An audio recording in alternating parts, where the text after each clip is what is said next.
5 minutos del Espíritu Santo.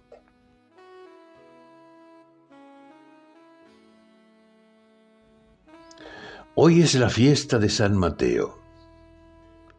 El cambio que él vivió en su vida nos hace ver hasta qué punto el Espíritu Santo puede modificar nuestros planes y llevarnos a donde no imaginamos.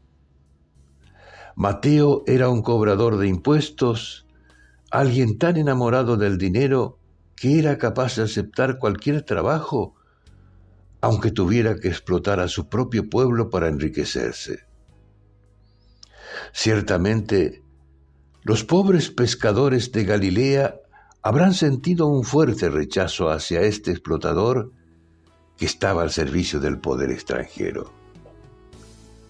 Por eso, en la conversión de Mateo se manifiesta lo que puede llegar a ser el Espíritu Santo en un corazón humano, la maravillosa liberación que puede producirse cuando alguien se deja tocar y seducir por su fuego.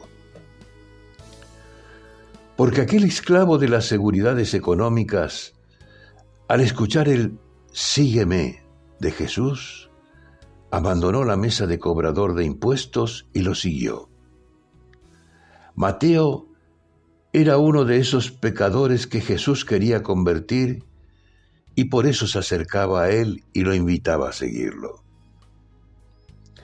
El Evangelio de San Mateo se detiene a narrar la cercanía de Jesús con los pecadores, su compasión y su amor, porque esa actitud de Jesús fue la que él mismo reconoció en sus ojos y en su voz cuando Jesús pasó por su mesa de cobrador de impuestos y simplemente le dijo: "Sígueme".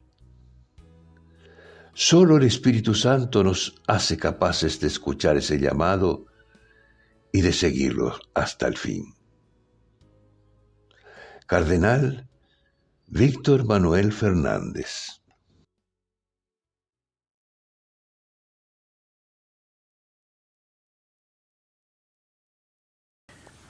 ¿Te gustó el video?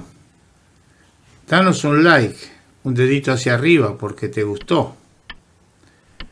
Suscríbete al canal y no dejes de tocar la campanilla, así te avisaremos cada vez que subimos un video.